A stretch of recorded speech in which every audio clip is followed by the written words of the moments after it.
Zoom, let me actually mute a couple more people here that were not muted. There we go. A couple Zoom tips for you guys. If you click on speaker view versus gallery view, you're going to be able to just see the speaker screen. And instead of seeing all the little squares, that can be kind of distracting. So just switch to speaker view versus gallery view and you'll be good to go there.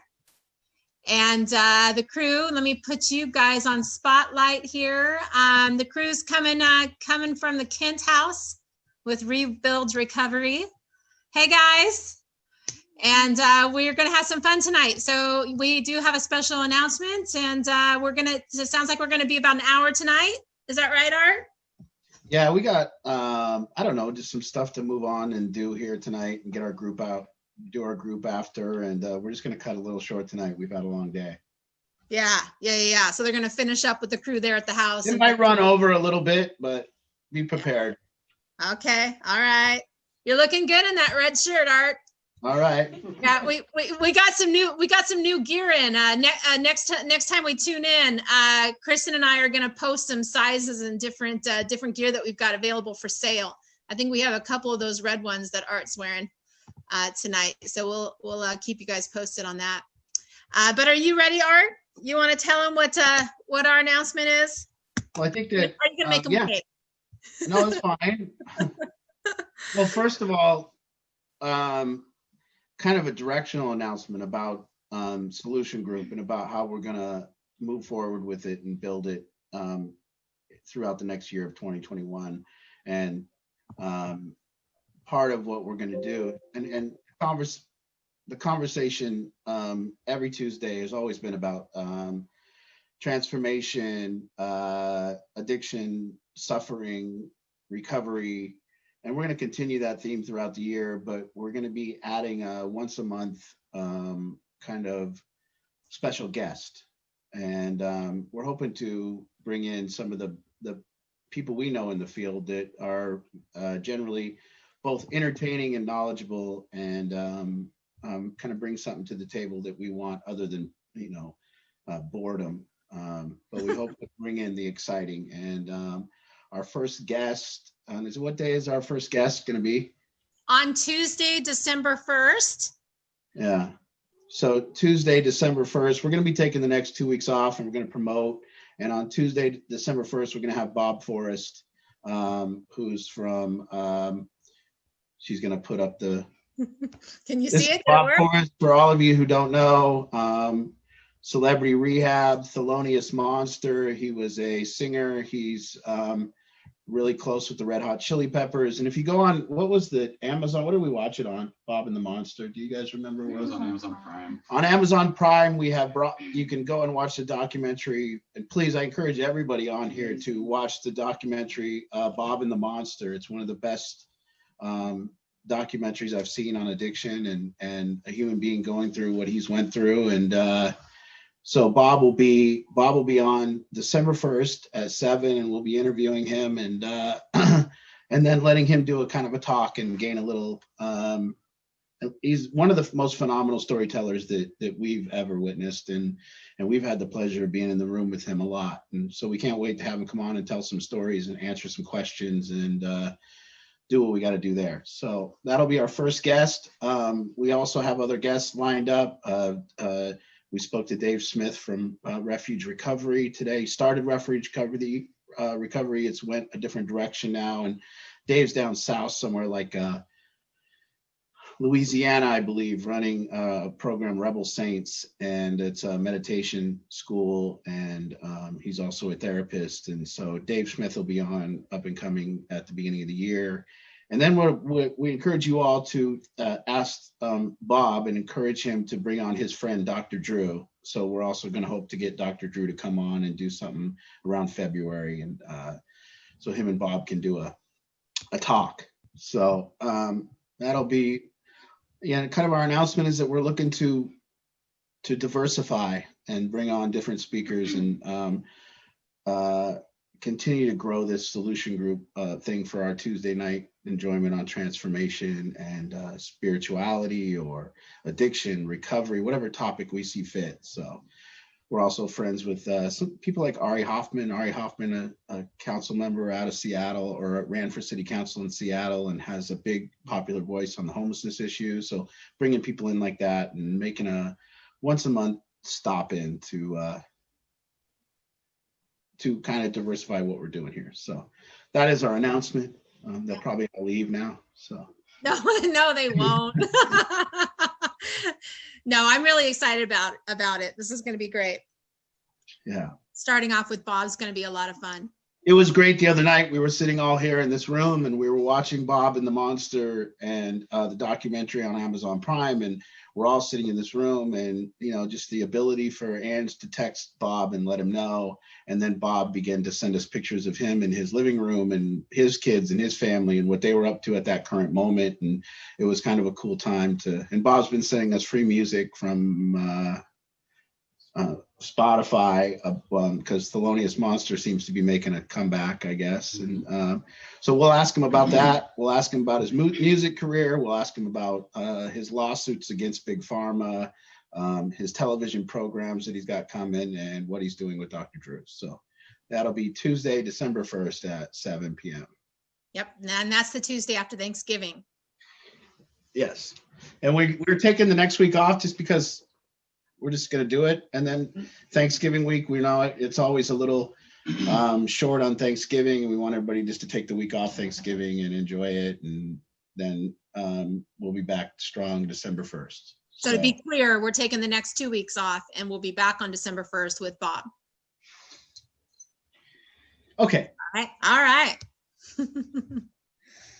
We ready? We're ready. It's time for our new segment here on Solution Group.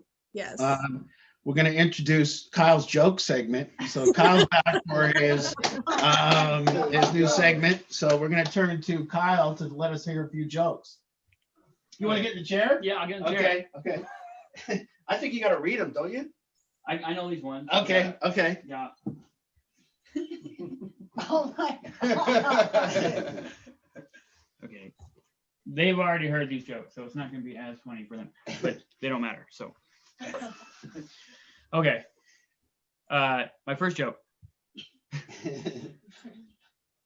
Jeff goes into Home Depot to buy some bug spray. He grabs and he walks up to the cashier and he asks, "Hey, is this good for bees?" The cashier says, "No, it kills them."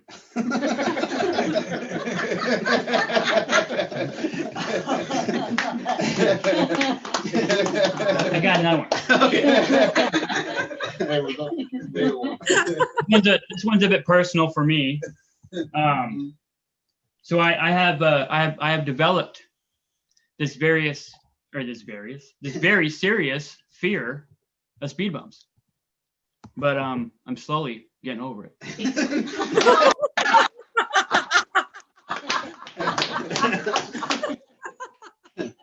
That's awesome.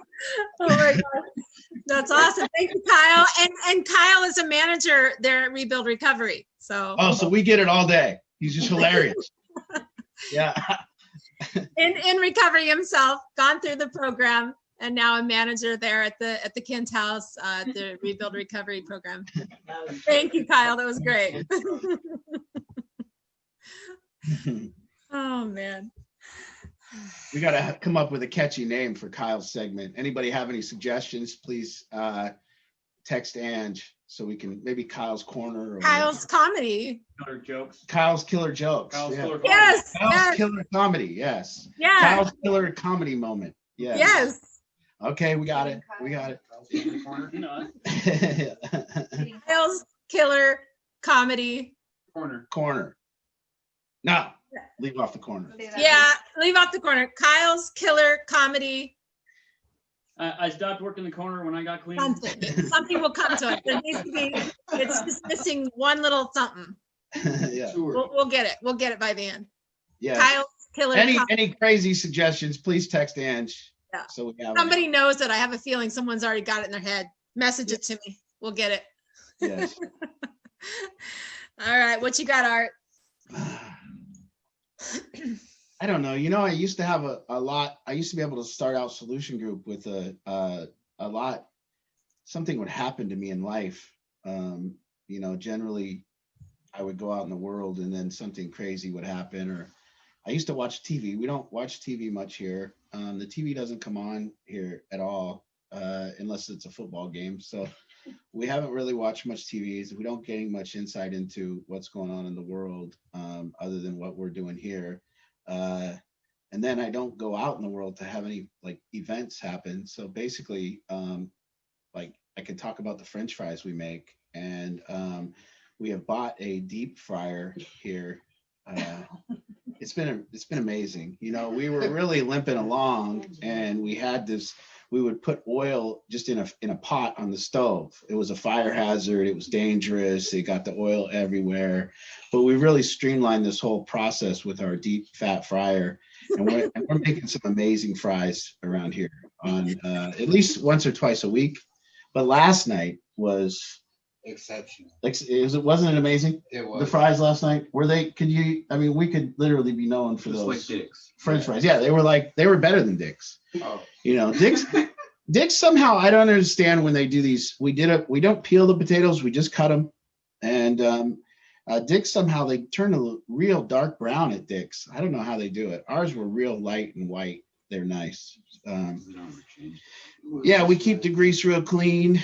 So that's what's going on in our fry making thing. But for the most part, we stay in here and we do what we do here. You know, we found chores to be one of our biggest aspirations. And these guys are getting into that. I was 40 years old when this happened. And what we do here and what this is all about, I hope that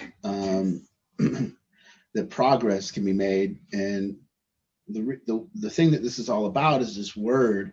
And I never understood these. There's several ways to put it, but eventually it came down to this thing called an awakening.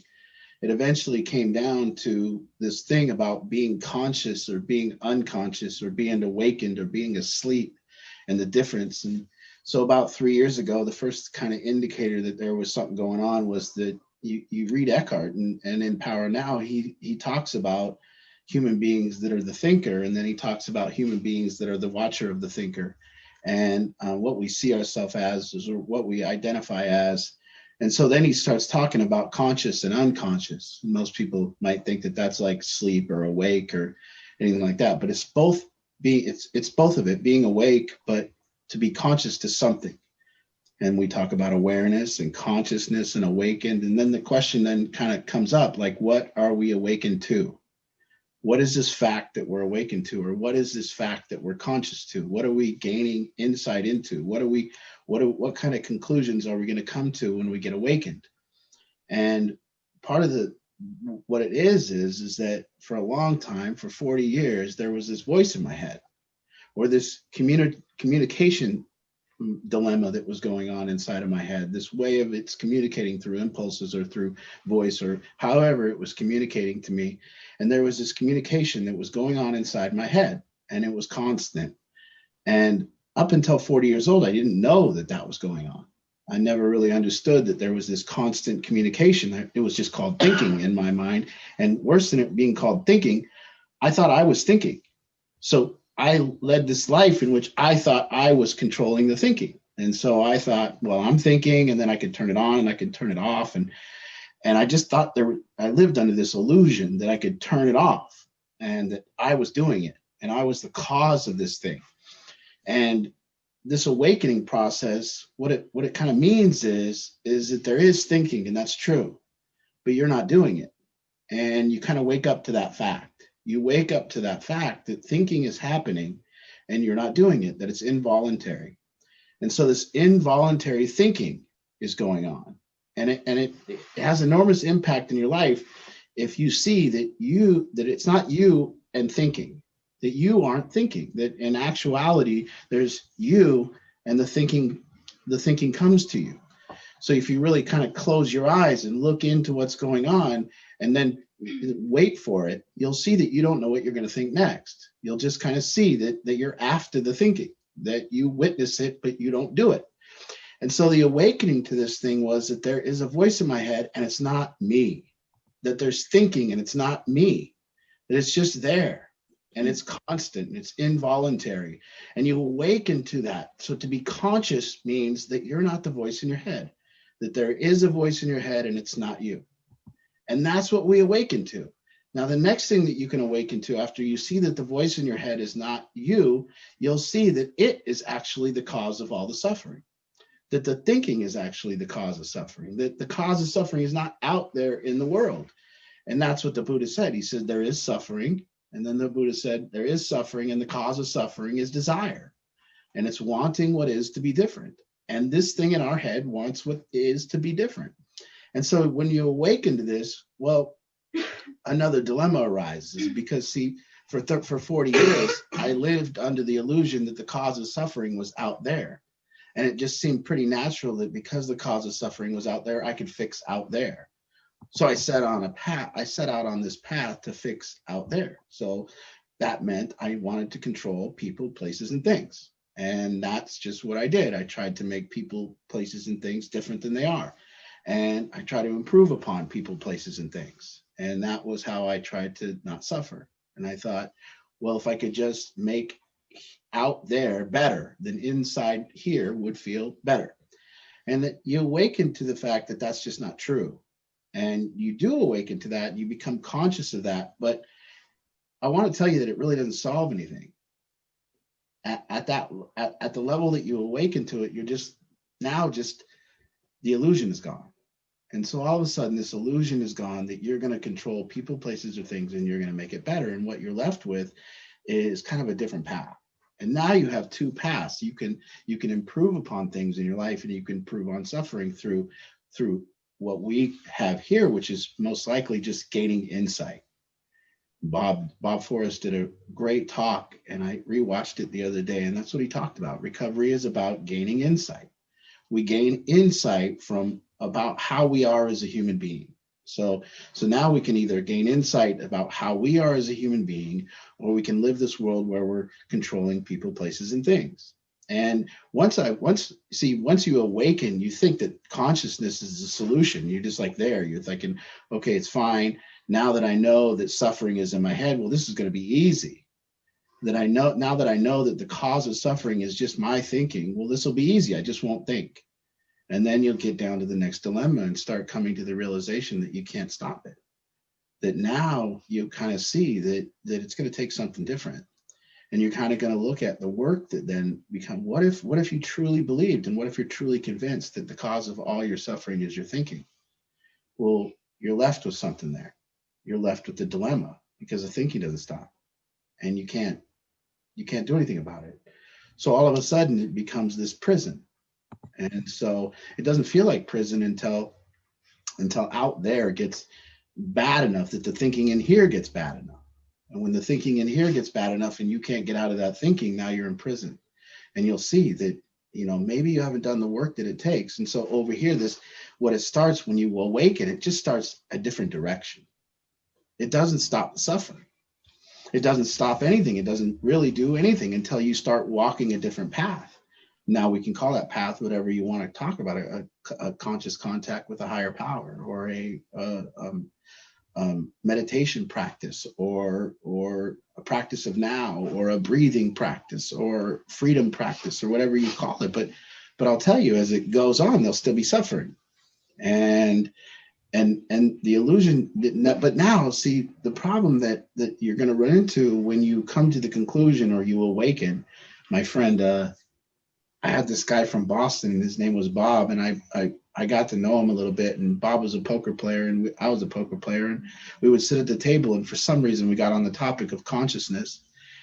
And Bob, who has this Boston accent, and who's real rough, and who's real whatever, we talked one night for a while, and then the next day I came to this conclusion. So I called Bob, and I had come to the conclusion that there's only two types of people. There's people that are conscious and people that are unconscious, meaning there's people that know there's a voice in their head and it's not them. And then there's people, and that's conscious people. And there's people that are unconscious and they just think the voice in their head is them.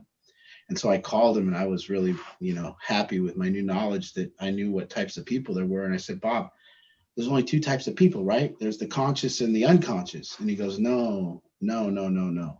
There's the unconscious, completely unconscious, the people that just don't know that the people that still think they're thinking, people that still think their thinking is voluntary, the people that still believe that the solution is out there, that there's those people that are unconscious. And he said, and then there's the people that have the ability to recognize unconsciousness, and the people that have a little bit of freedom from unconsciousness. But that's it. He said, there's not somebody that's conscious. There's not somebody that's awakened. That was Jesus, I guess, or Buddha. But there isn't some, we're not there, you know, and for the most part, what it is it becomes this dual thing where you're trying to limit suffering in two forms. You're still trying to fix out there, and then you're still trying to become more present and get a conscious contact. So it's this mixture, and it becomes this mixture of like suffering relief. And that's what we're all after here. And for the most part, you know, I've just had this experience currently in my life in which the suffering is great. And the cause of suffering really, really seems to be out there. It really seems to be, I'm really convinced that it's not me. And that's difficult. I'm convinced that if people could just see me different, if people could just understand my experience, and if I could just get redemption, if they could just see what I went through, and if I could just explain it to them, that somehow that's going to be the reduction of suffering, if they just see my side of things. And it just never comes. And so now, if you just understand that it never comes, now you're left over here with this other form of relief that takes a long time, like a practice. So now it just seems so much more alluring. If I could just run around and like tell everybody my side, that would be easier. And if I could control people and make them see me in a different light, then that would be better. But this hard practice. So the news isn't great when you awaken. It's not great news. It's not like instant relief. It's like a different path. And both are a lifetime. We're going to spend a lifetime doing both in both ways. It's just, which path do you want to be on? Do I want to be over here, or and I want to get revenge and redemption and make everybody see it my way? And do I want to fight the world and tell it it's wrong? Or do I want to forgive? And do I want to gain insight into how a human being can forgive and how I can gain forgiveness? And if I can gain this kind of thing over here in my practice, what can I do if I'm going in this path? So it's this thing that shows up that once you awaken, and remember, we're awakening to this voice in our head. And see, it's very tough until you gain space that that's not you. You can't gain insight into who you are. You're just who you are, or how you are. You're just how you are. So you're just how you are, how you are, how you are, how you are. But if you awaken and you see that that voice in your head isn't you, then who you are can show up, and it can look at how you are. It can look at how we think. It can look and see that we've spent most of our lifetime in competitive behavior. That's just basically what we're doing. We're competitive behaving. So we're all behaving. And then we're just behaving and behaving and behaving all day. And then at the end of the day, we look at our behavior and judge it up against everybody else's. And that's just what we do. We competitively behave. And then we feel strengthened as a human being when we feel we behave better than the other human beings. So we just behave. And then when we find people behaving poorly, we have to get real honest with ourselves, because we kind of like it. Because it strengthens who we are when others behave poorly, and we can judge them, and we can say they behave bad, I behave good. And so that's what we're doing. And that's this path of unconsciousness. The unconscious are just in competitive behaving, and we're all running around behaving and doing what occurs to us and doing what our voice in the head is telling us to do, and we're following its guidance, and we don't even know that it's not us. And so we do whatever it says, and then we point out how bad everybody else is that doesn't behave like us. And then the next path is over here, and this is this awakened path. I have a voice in my head too, and that's how I am, but I don't know if it's better. I don't know. I got to look, I got to watch it, and I got to gain insight. And so there's this thing that happens that we're up to here. We're either, and then it switches throughout the day. Sometimes I'm competitive behaving, and sometimes I'm trying to gain insight. And by the way, when I'm over here in this competitive behaving model where my mind is pointing out how bad and poorly everybody behaves, and it keeps fixated on everybody's bad behavior, when I'm over there, I'm suffering great. There's great suffering over there. I'm angry, I'm resentful, I just can't sleep. I can't sit still. I'm restless. I'm irritable. I'm discontent. And when I'm over here and I'm free of that, there's peace for a little bit. And then it comes back. And then it's just this constant, just look at what we're up to as human beings. We're driving around and we're just looking for poor drivers. We're going to work and we're looking for workers that work poorer than us. We're building a house and we're looking for people. If we build houses, we're looking for people who build houses worse than us. If we play music, we're looking for other people that suck at music. If we sing, we have an opinion on how everybody else sings. If I do treatment, I want to judge how everybody else does treatment. If I'm kind, I want to judge how unkind people are. If I'm compassionate, I judge how people don't have compassion. So it's this competitive behavior model that we're up against, and I'm in it too. I'm not here. There really isn't another ball game in town to play. I mean, when you really look at it, when you really look at what we've got to play with, well, that's what we have to play with. And over here doesn't seem to solve anything. So it's not as alluring to be over here in gaining insight of how you are. It doesn't seem as fun. I mean, competitive behavior and pointing out people's bad behavior, it really is enticing. And believe me, so alluring that I know I'm doing it and I can't stop. So alluring that even I know I'm suffering and I know it's the cause of suffering, that I wish people would behave better. I know that's the cause of my suffering and I'm still pointing it out. I'm still doing it. I can't stop. So over here, it's just, I wanted to say this awakened conscious path, although, yeah, people go down it and we try to become enlightened and we try to be more peaceful and we try to be more compassionate. This stuff still hangs around. And even the people, going to church, well, they're competitive church going, maybe. Look at how many people didn't show up this Sunday, or the people who are meditating, they want to meditate longer than the other meditators or whatever. Even when we do get to this awakened path, then I want to be more awakened than the other guy. I want to be more present than this guy. I want to be more now than this guy. So even when we feel like we've gotten on this path of awakened conscious behavior, we might still be in the competitive behaving game. And so it's a trick. And you never get out. You just see it, But really, what you'll see when you find your thinking to be involuntary, and you really get down with this notion that the possibility that you're not thinking and the thinking is happening to you. By the way, not only are you not thinking is happening, and thinking is thinking you. So you are a thought, and you didn't even think yourself up. So really, thinking is happening, you're after it, and the thinking thought you up. So it really is a dilemma when you see it, because you're kind of stuck.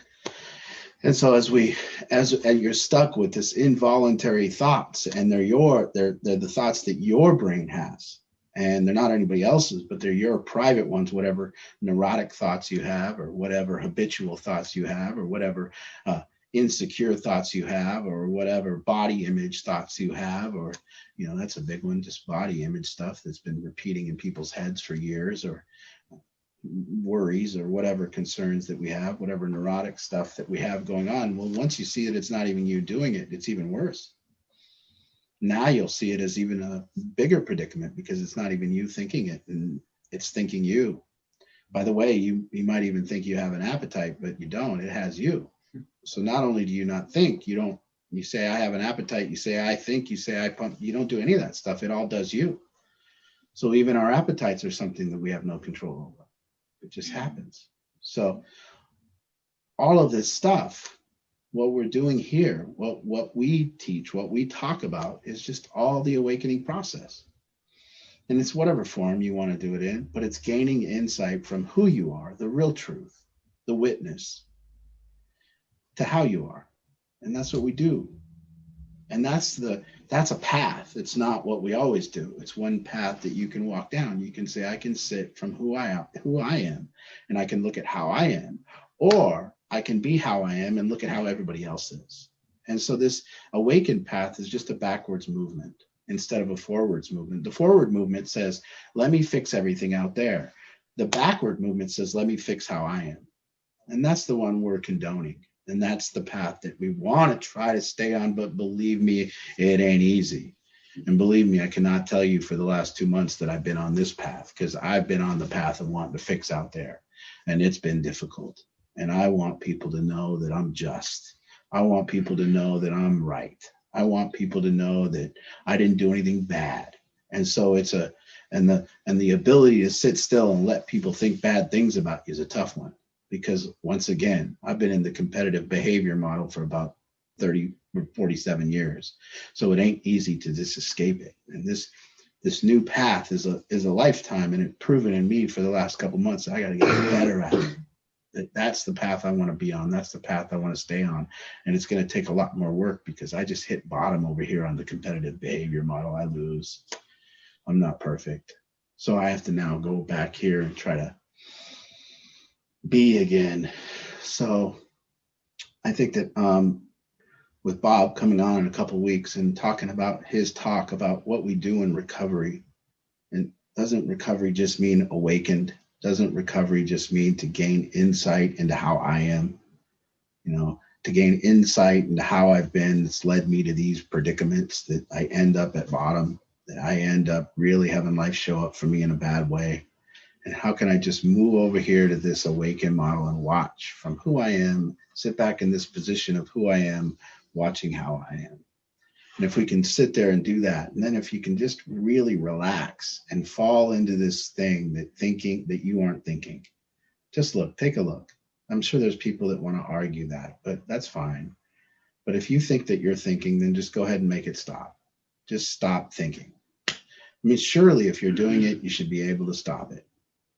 Except we can't. As human beings, thinking is like a waterfall, and we stand underneath, and it pounds on us, and we suffer from our thinking.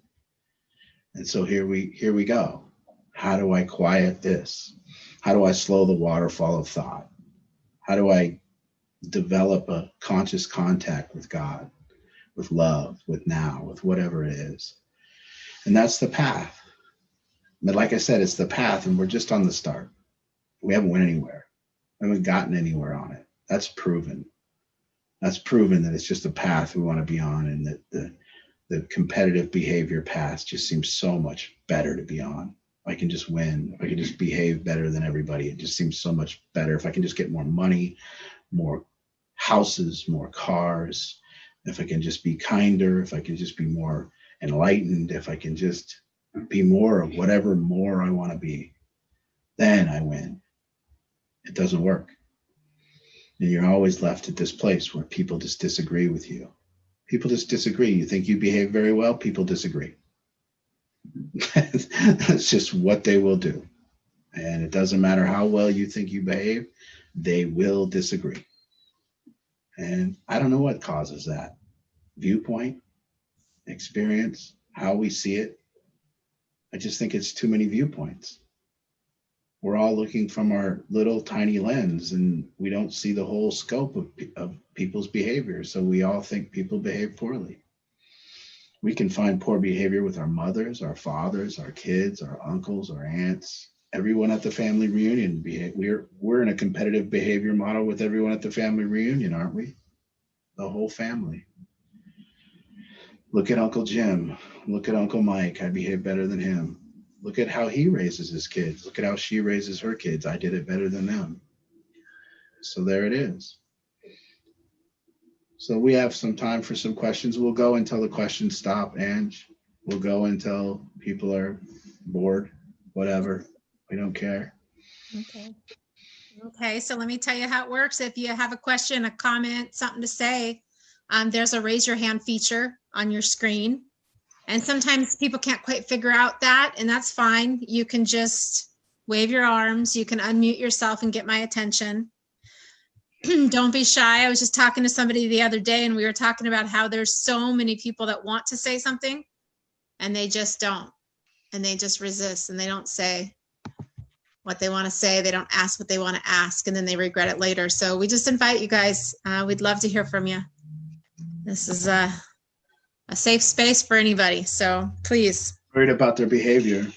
Yeah. They're worried about looking good. They don't look dumb. Everybody's worried about saying something stupid. Yeah. Well, we all have. We've all already done that. So that helps. All right. I hope everyone even can understand. I mean, if you don't know what I'm talking about, the voice in your head, just make it say hello right now. You'll hear it. Mhm. I made it say hello. You didn't. You wouldn't even have thought of it.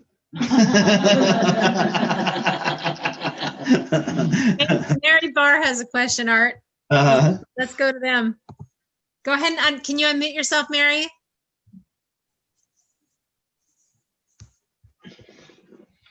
Yeah, angel. Are you there, Mary? There you go. It's There you Ron. are. All right. Hi, hey, Mary and Ron. Hi. Hi. I know you said you haven't been watching much TV, which is probably being a smart thing, but I was kind of curious what you're feeling with, well, I don't know, just everything we're all trying to come around and learn, and the message we're all trying to send with each other and people we meet with this stuff that's going on in Oregon with the legalization of all the drugs, and they're talking about trying to do it up here. You know, I hope it works. Yeah. You know what I mean? I mean, I stated a long time ago with Oregon and Washington, if they asked me what to do, I would say, let them have it. And then everyone would go, what do you mean? And I would say, well, let them have the city. It's over. They've won. You don't have the money. You don't have the capacity to solve that issue. And the drug addicts have taken over these two cities, and it's over. And I would say move. Seattle would be a better alternative. Go now. There is no solution. The amount of money it would take to get all those drug addicts off the street, the coercion of getting them into treatment, the treatment facilities needing to be built. I hope it works, whatever they're trying. My opinion is move. Once you've, what we call it, a trap house in the game of addiction, I guess, and Seattle and Oregon are what's called a trap house, and that's it. Yeah, we don't see many trap houses come back from being a trap house. Eventually, they just get burnt down, and they get the. That's true. And so I think Seattle and Oregon are a trap house. Doesn't matter what you do, legalize it. What do they care? You think the drug addicts are like happy? Like, you think the drug addicts are down there going, it's legal now, we can use. They don't give a shit. They don't even know they're doing it. So it's, I mean, nobody gives a shit. It's like, what the hell? They think that's a good move, but the drug addicts could care less. I'm going to do it anyway. Drugs are illegal? We didn't even know. I mean, what are they going to, I mean, they never asked the drug addicts. Right. I think if, other than let them have it, I would gather all the drug addicts and ask them what to do. And the drug addicts would probably go, you should stop feeding us. They'd probably say that. You should stop providing us this place. They'd probably even the drug addicts would be smarter at solving their own problem than the people that are trying to do it. They just need to Drug addicts know exactly what to do. So, yeah, I don't know. I hope it works. Yeah. Seems awful scary. Yeah. Move. They should just move Oregon. I don't know. I mean, Making an island. Yeah. I see Jim and Kathy White. Art. Yeah. Hey, guys. They're traveling, so it's a rare occasion that we get to see them. So we got to say hi for sure. Hi, guys. Hi, Jim. Let me put them on spotlight for a moment so we can say hi. Hi, guys. So good to see you. Thanks for the beautiful card that you sent us. Thank you for always loving us. Thank you. Don't you guys have a big wedding anniversary coming up or something? Oh, can we unmute you? Unmute and get them a better internet. They look like bad porn. Oh my God. Yeah, we need a better internet. Yeah, and we do that. Yes, we by some miracle, we have our 50th anniversary coming up. Yes. Wow. Jim always says he's on probation though, but which he is. Yeah. Still probation? Yeah. He says. Hey, Jim. So if He's we talking make to it to the 27th, it'll be 50 years. Oh, yeah. Jim, what's the secret? What's the secret? Oh, Well, boy. Marry a stubborn woman who wants to, she thinks I've got a lotto ticket in my pocket, and she'd won't let me go until that's exposed.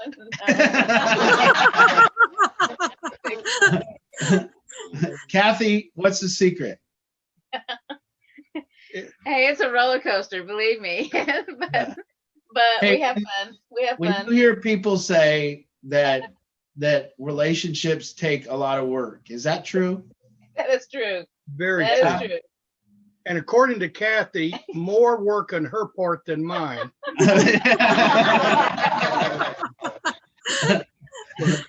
It's been good. Yeah, that's yeah, but it's been good. Jim, do you kind of just feel like we're always working on you? You know, we're always trying to get you to improve. Yeah. No, it's both ways. Oh, really? Yeah. Okay. We're not going to tell you everything. Yes. Hey, Art, do you remember that Jim and Kathy, when they did their first consultation with us, probably 3 or 4 years ago, maybe 4 years ago now? 4 They years ago. 4 years ago now, they brought us a coffee. Yes. Do you remember that? I do remember. Yeah. Yeah. The list, The the first- checked out list. The first and only, actually. I mean, I'm not saying anything about everybody else. I'm just saying, we don't need a coffee, y'all. But I'm just saying that was so thoughtful of them. They brought us a coffee, and now through the years, I'll just randomly get these cute little notes in the mail, these handwritten notes. And every time I get your notes, you guys, I seriously think, oh, I want to be better. I want to send people notes. That's so special.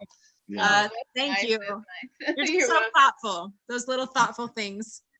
Well, and also never had a chance to meet their addict and mess him up either. Somebody else did the work over there on that. He did his own work. Yeah. He's Yeah. 4 years clean. Yeah. Yeah. Amazing. Married, And for and those Wait, parents- wait.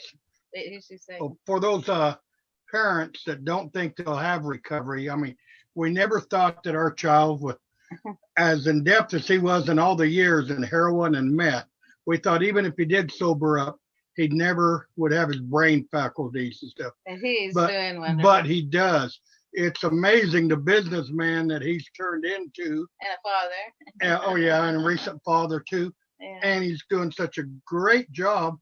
And we didn't think, for those parents out there that are scared like we were, that meth permanently hurt our child. There's a hope for him. It doesn't always does, but ours did, and we hope yours will too. Thank you. Thank you. Thank you guys for helping us.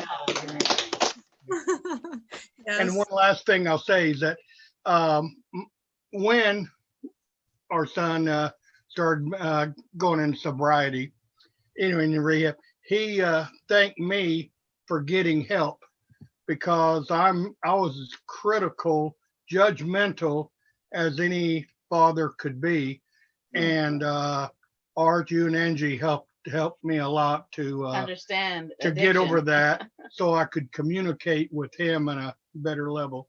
Yeah, Thanks, that's guys. a big part. Thanks, guys. Beautiful. Yeah. Yes. Once again, I'll always remember your guys' support, and I love that you're the way you guys support us. So thank you. Huh? Okay. Thank you too. Yes. Thanks so much, guys. Okay. All right. We'll try to mute. Just see. Okay. I got you. I got you muted. You're good. All right. Who else do we got in the house tonight? You guys see Tina Curtis out there? Hey, Tina. We got Tiffany from Virginia. Hey, sis. My sis stays up late so she can tune in each week.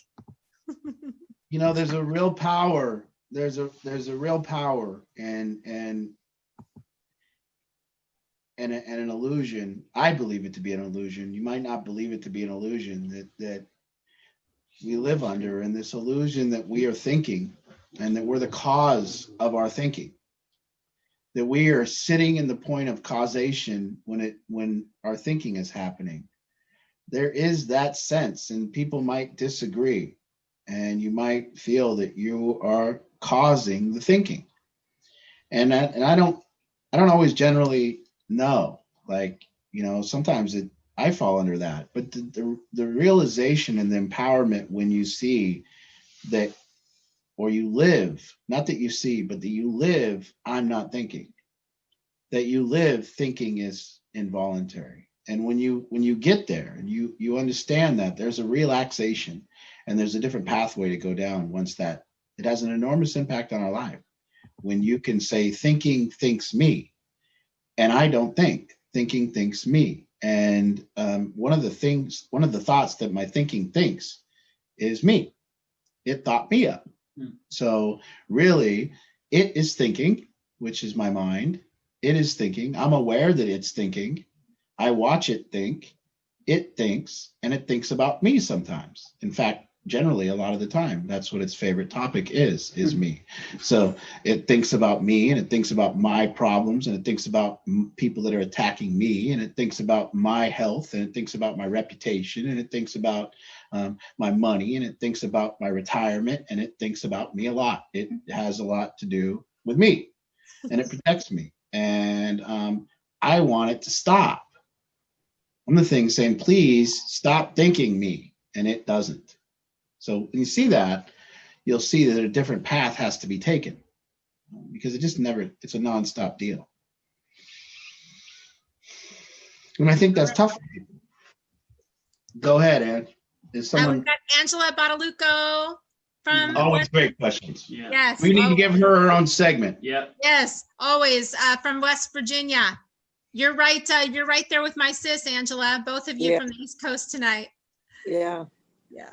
Go ahead. Only they voted the right way and we voted the wrong way, but never mind. Hey, Angela, what is going on with the Steelers? Why can't they beat anybody handily? Hey, that's my team. It's my team. I love them too, but I just do not understand how we in a dogfight with the Dallas Cowboys. I don't know. I mean, the spread is 14 points. They're supposed to beat them by 30 that night, and they can't even beat them by more than 4 points. But a win's a win. That's all that matters. Well, we should be a little concerned. The We're Dallas hanging in there. stink. Yeah, I know they do, but they played good. How Angela, lift up a little bit, sit in your chair and let's show off your shirt. Nice, very nice shirt you got on there. No bullshit. Whoa, Yeah. whoa. Yeah, you were right on the size. Thanks. Oh, good, What's your Thanks question? for the advice on the size. Yeah. Gosh, I might have forgotten now. No, okay. So is there anything that you suggest that we do to minimize our negative thinking? Well, let's just first say that all thinking is negative. Right. That for the most part, we very rarely are like inventing. You know what I mean? Like, the kind of thinking that's really valuable is like when we're inventing a new machine, that would be valuable thinking. When we're creating a book for other people to read, that would be valuable thinking. When we're self-expressing in some way, that's valuable thinking. When we're planning an event in the future and we want to enroll people to come to it, that's valuable thinking. When we plan our day for tomorrow, that's valuable thinking, when we sit down and do that. But very, very generally, we don't have valuable thinking. We have rumination. We have daydreaming. We have worry. We have anxiety. We have panic. We have concerns. And all of that thinking is negative. And so, like I said, if I could stop it, I would have already if I had the dial, I would have already turned off my own thinking. I don't find it very fun anymore. I'd rather not think. I would rather be present to having the voice in my head kind of shift from worry, concern, selfish thoughts, obsession thoughts, all that to go away, neurosis, all that to go away. And I would like my voice in my head just to be a narrator. That's what I'm looking for. Just narrate the current moment. That's all you need. Just tell me that tree looks nice and this carrot smells good and on and on and on. So what we found, or what the suggestion is that we breathe and pray. That we pray, breathe, meditate. Meditation is just letting the thoughts pass. You don't attach, and you keep your focus on your lungs or your breathing, or you keep the focus on a fire or whatever it is. And so, we find through meditation and through breathing that seems to do something. It's a better alternative than using anything.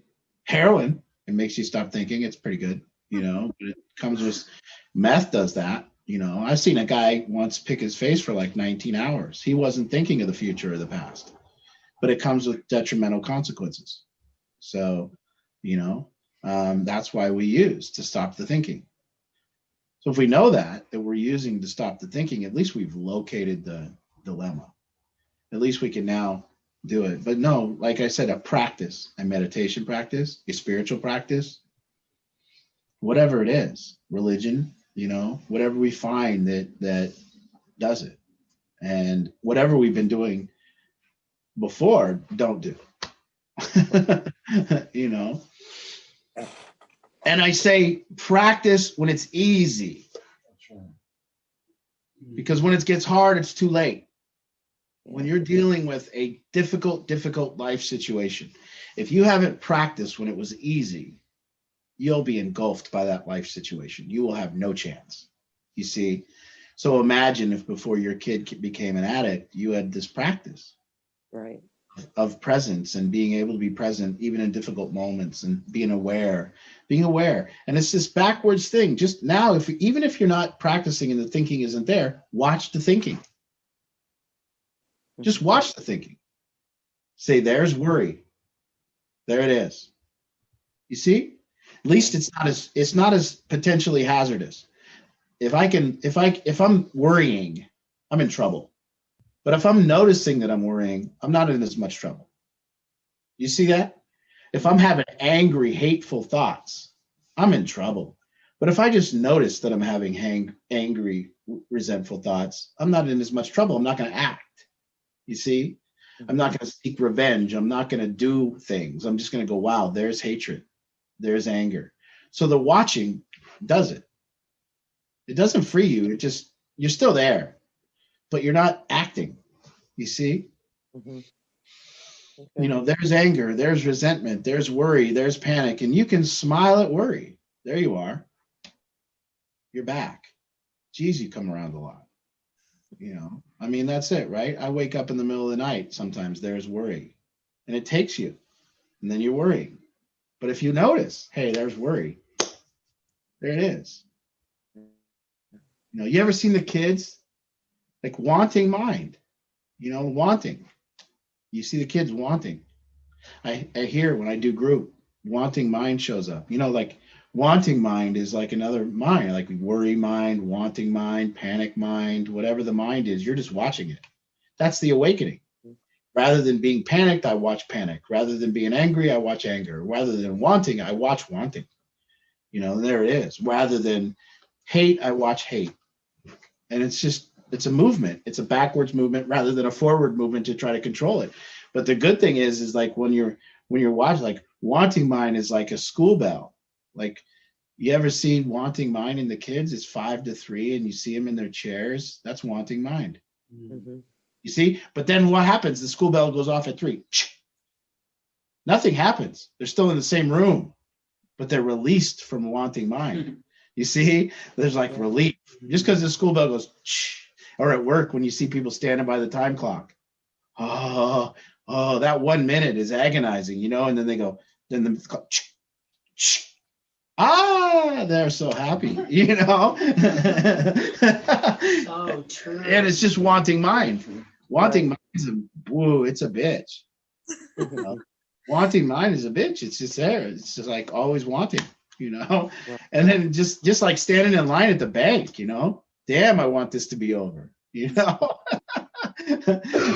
And we're so in it when we're there, like, come on, why is this line taking forever? And then it takes you down a rabbit hole of how stupid the cashier is and why she's taking so long and why is she talking? You know, and then it's just simple. It's just then look, it's just now you're just in line and you go, oh, there's wanting mind. Oh, I see it. Yeah.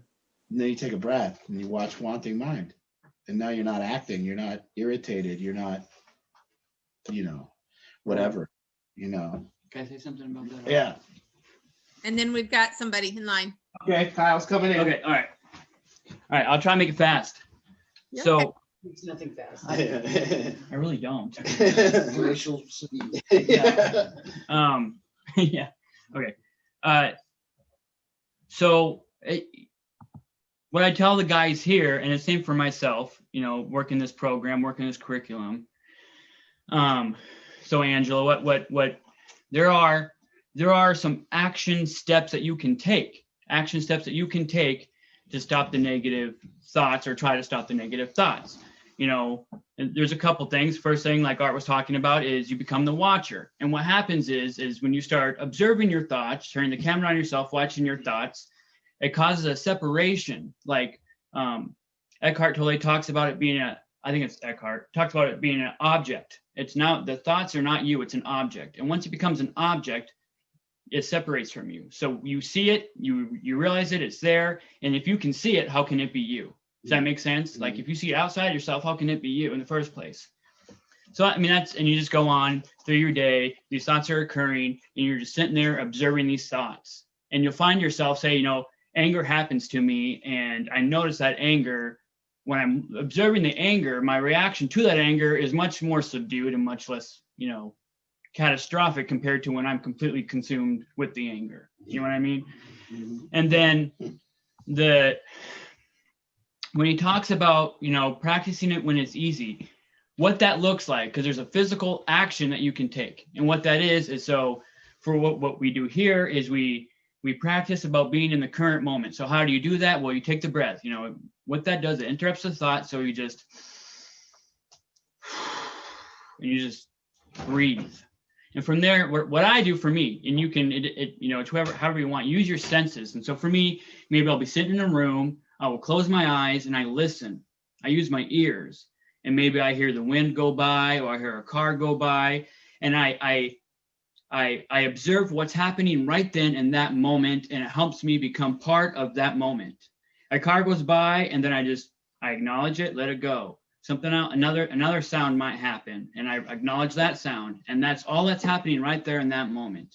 And you find yourself just being completely present, being absorbed with what's going on in that moment, and the thoughts that are going through your head are, for me, it's zero at this moment. It's not easy getting there, but like I can get to a point where I can just be in this. It's a spiritual experience of just being now with what's going on around you. You can use sight. See what's in the room. It's like,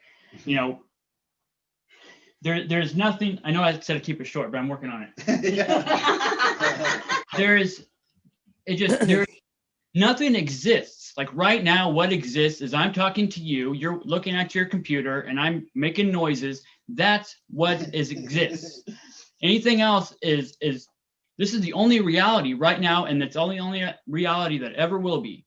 The past does not exist. The future does not exist. This is all there is, all there ever will be. This is it.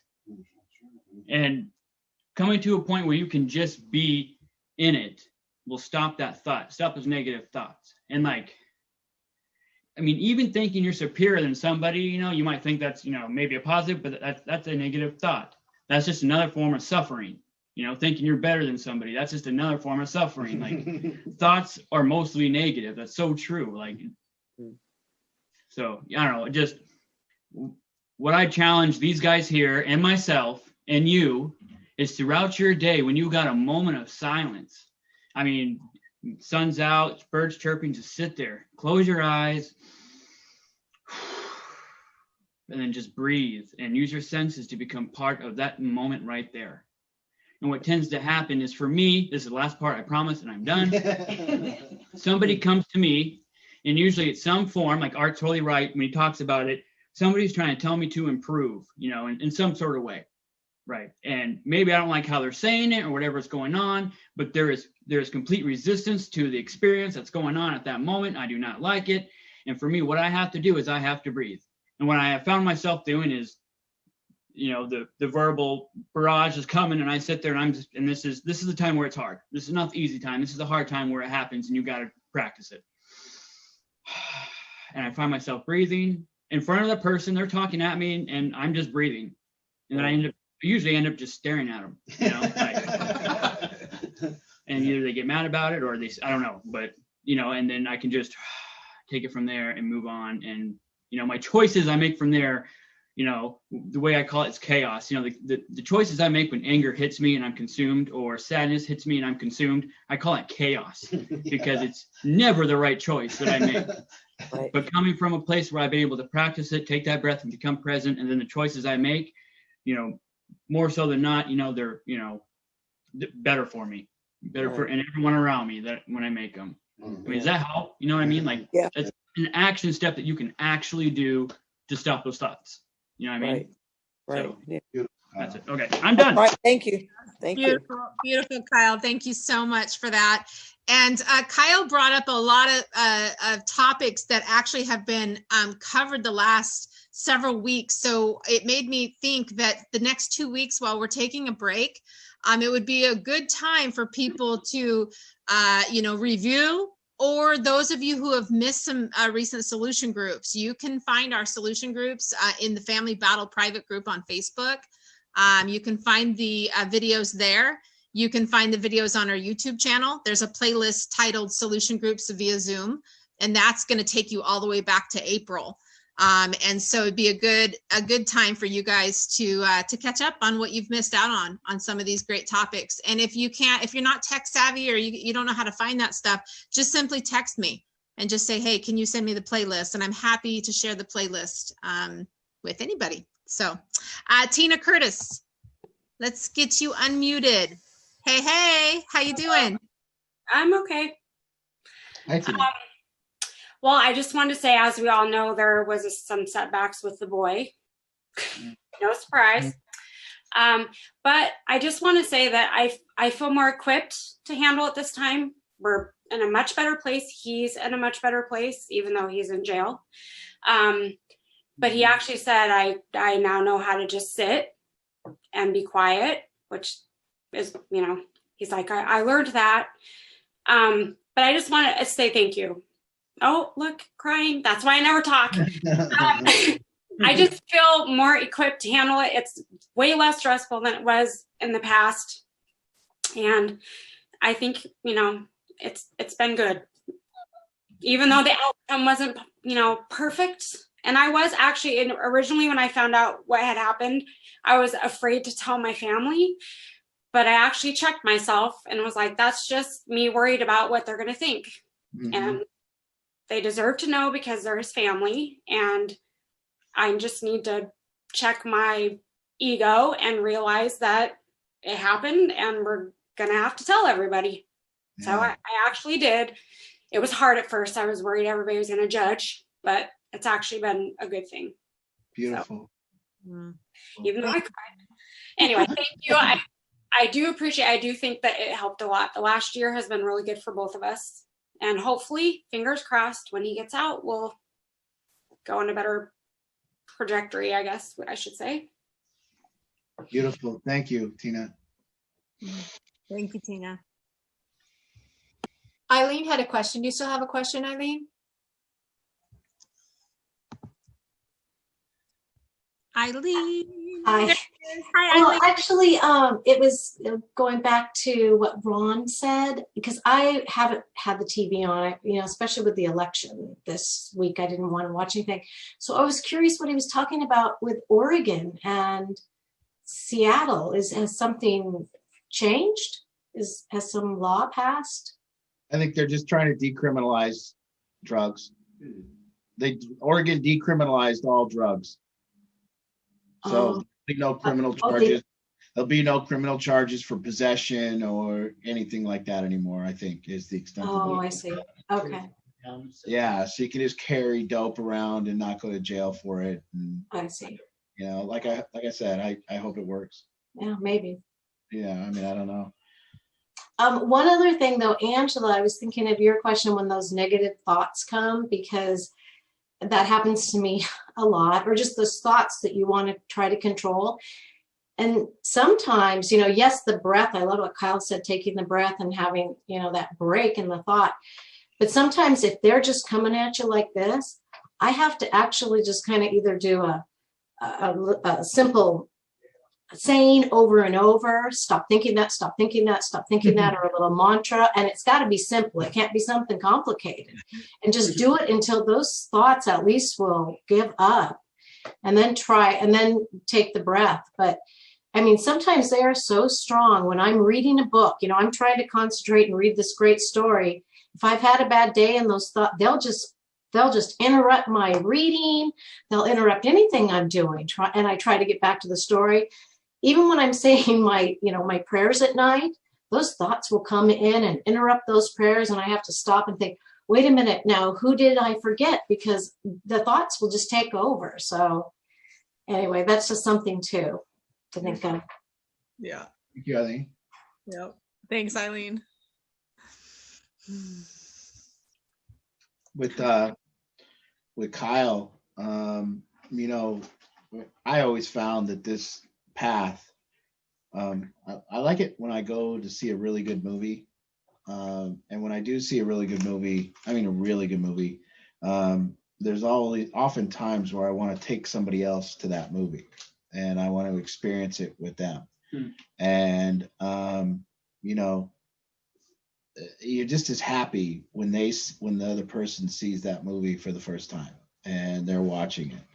And I've went through, it's very odd, you know, and I don't know whether I call it God or the way or however it's worked out. But one thing that's happened and developed since we got here, me and Kyle didn't have a relationship before all this. We really just didn't have one. We didn't know each other very well. And our relationship was minimal, even though he worked for me. We just didn't spend much time together. And, you know, since I've been in this house with Kyle and we work together every day, he's watching this movie that I watched like 4 years ago. And as he's teaching now and doing this, he's reminding me. And I had forgotten a lot of the stuff that he has doing right now. And he's been a reminder for me of how to go back and get right back where I started. And it is just like that. It's like, you know, a great movie that he's now watching and excited about, and he's selling it to me again. And, you know, it's really worked out that way that Kyle's selling this program to me now. And I'm like, you know, that's good shit. Who taught you that? So, yeah. So we've had it was an amazing thing that kind of happened that really, you know, Kyle's phenomenally into what he's doing right now and he's working it to the fullest extent. And it's been gravitating towards me to actually need him to, you know, so he does move at a glacial pace though. So that's one thing that differentiates him and I, you know, when Kyle says he's going to go to the store, just like wait for it. Yeah. 2 hours. What is it? About 2 hours. And then we're going to go. So you know, we want to urge his program along with a little speed, but yeah. Hey, Celeste has a question. All right. Hey, Celeste, can we get you unmuted? Oops, I clicked it at the same time. Sorry. Oh, okay. I think I'm unmuted, right? Yes. Yeah. Okay. I remember you guys saying a couple weeks ago that some people may be looking, as far as your house goes, people in the house to be making more money or to be making money. And I am looking for some people, some guys, muscle, to help move basically a double car garage packed full of stuff to a storage unit. So is that something, how can I get in contact with somebody that I'd be willing to pay for you know, just help? reach out to Ange, get with Ange and connect and tell us the details, and Okay. we'll see if we can do it or not. Okay. Yeah. So shoot me details. You can text me or you can email me like you did before. Either way, give me some more details, dates, all that stuff, and then we can look at it and see if it's doable for us, and then we'll get back to you. Okay, great. Awesome. Thanks, Les. All right. I don't think there's anybody else, so. All right, let's close it up.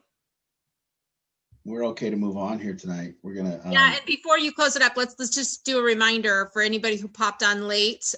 We are taking the next 2 weeks off for Thanksgiving, and then we will resume on Tuesday, December 1st, when we will have a special guest, Bob Forrest, with us. So that's going to be an extra special night. I don't know if we'll plan on a 2-hour event that night or something. Maybe we'll get you the details, but it'll be a special night, December 1st. So no solution group the next 2 weeks.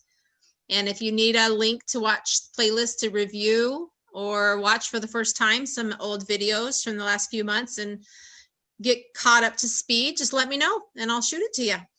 By that time, we'll be I at think like 45 days. I think I really encourage all of you to look into who Bob Forrest is to get the most out of the night with Bob.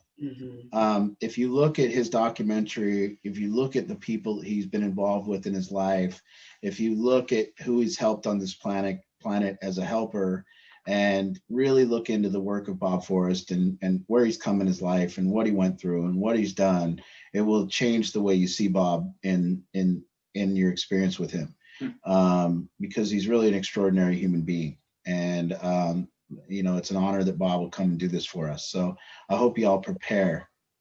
Yeah, there's two people with their hands up, so you can't wrap up. And I was going to add, and bring your loved ones. Bring your loved ones on with you. Invite your loved ones to join us. I know when I first met Bob, January of 2017, and I know when I met him, my feeling was, oh, I so wish my son Devin had met him, because Bob is like the real deal. He is like hardcore, real deal when he talks about his heroin addiction. And I just know that Devin would have loved Bob. So get your loved ones on with you that night. They'll really enjoy hearing from him. So we have 2 people in line. Kim Wilbur, we'll take you first, and then we'll go to Riley. So Kim, can we get you unmuted? Okay. Hi. I just wanted to say thank you to Jim and Kathy for particularly what Jim was saying. Unfortunately, my knee-jerk reaction on say a rough day or an unexpected rearing of an old ugly head of habits within our home, I can become very critical, and just then of course I have to spend days either apologizing or rearranging my thoughts. And I really appreciated him talking about that tonight. So I just wanted to tell him thank you. Thanks. Thank you, Kim. And Kim, do you know about the private coaching that we do? Yeah. Okay. Just a little bit. I'll shoot you some more details about that, but something that we sure would love to work with you. And yeah. Thanks, Kim. Riley and Sabrina, can we get you unmuted? Got it. Hi, guys. I think so. Hi. I had a question for Art. Well, first, actually, I wanted to say, Art, your beard is looking very nice. I like it. It's a good look for you. It is. We'll have to hook up and do some tips. Doing that for a while, but so I had a question. You guys are you mentioned this guy's name about the books that you read, Earnhardt or something. What is that guy's name so I can check him out? Are you talking about Warner Earhart? Okay. Either Warner Earhart or Eckhart Tolle. We've got some weird feedback. Could you hear that, Riley? I can text you. We got some weird feedback going on. Let me mute you for a minute, guys. Yeah, I just muted you just because we got this weird feedback. So Warner Earhart, that's what you're talking about, or Eckhart Tolle. I can actually send you a few links too and text them to you, Riley.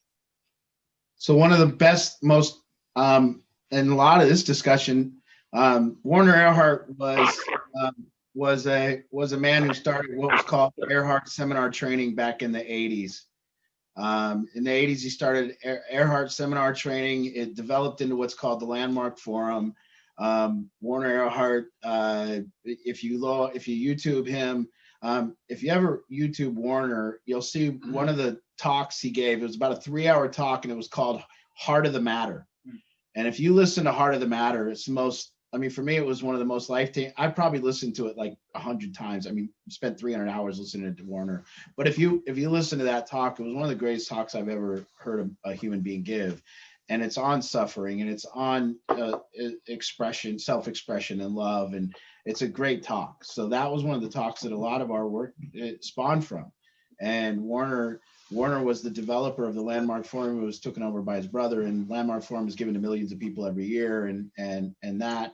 And then Eckhart Tolle, or we look at the work of Eckhart Tolle, we look at the work of Michael Singer, we look at the work of Alan Watts, we look at the work of all these people you could look up, and that's where all of it was a mixture of what we talk about here. So I hope that answers it, Riley. Here, let me unmute. You want to say something else? Sorry, there was so much feedback. I just had to mute the in between. Go ahead. Okay, you are. Yeah, and then I just want to say thanks for your words the last couple of weeks. We've really enjoyed the meetings, and it has helped me. I got a new job like 2-3 weeks ago, and it has helped me from not like losing my shit. So I just want to thank you. All right, thank you. It's an honor. It's a truth. Thank you guys for tuning in. Yeah, thank you. And anytime you want to get a hold of Ann and get any questions asked or any information other than that, just call us. We got it.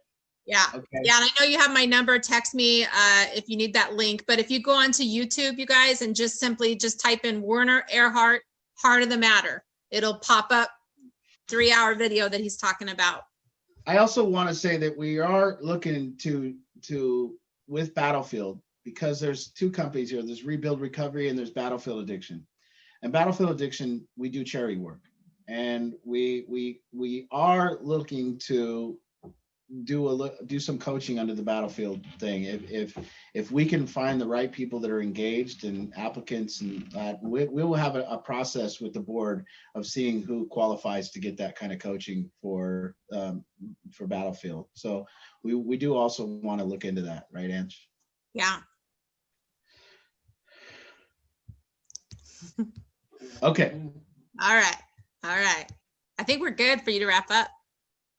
Well, I just want to kind of recap it. And I just want to say that, I do, again, please look into Bob Forrest before it comes up. It'll really make a dramatic effect on, I didn't really even know Bob. I used to watch Celebrity Rehab, and I thought it was comical. And, when I was getting high, I watched it. And it was a good show to watch while you were getting high, because they were all getting high and it was fun. And, it used to make me want to go do more drugs. And I watched Celebrity Rehab. And when I met Bob Forrest, he just came. I met him at a day. We were just sitting there at in Malibu at the QFC, or not the QFC, whatever. They have Safeway down there. It's called something else, not Safeway. It's Ralph's. No, is it Ralph's? Yeah. Ralph's? Yeah, Ralph's.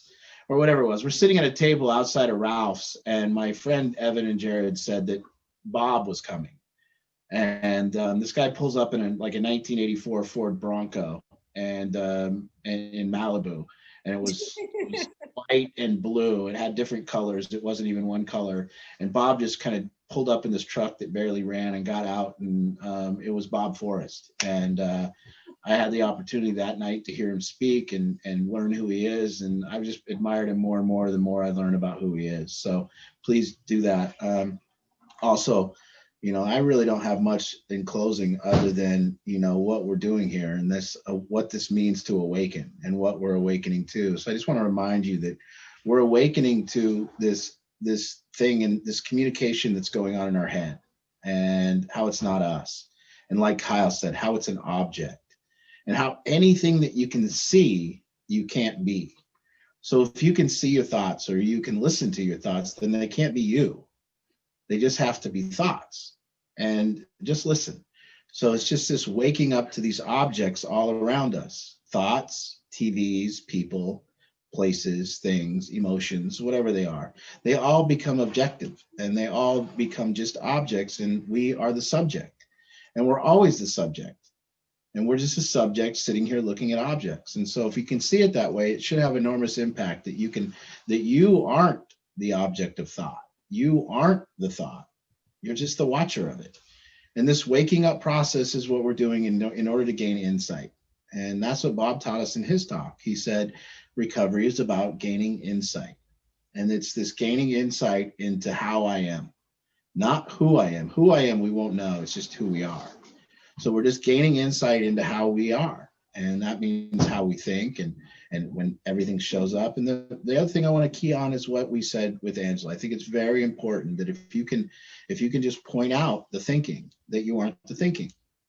And you don't have to, what Kyle said, the non-action that comes when we can just point out the thinking, we don't have to be it, and we don't have to act on it. We can just sit there with it. And so that's what we're working on here.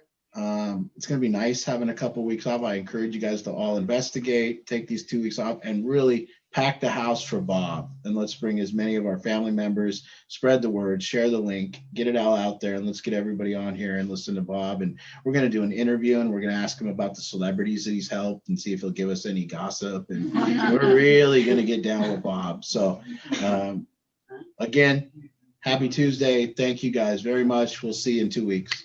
Thank you, Art. Thanks, everybody. We'll see you in 2 weeks. If you are not already on the text reminder list, shoot me a text and subscribe. All right. Have a good week, guys. Good night. Good night. Good night. I can't unmute everybody anymore. You must not. Good night. Good night.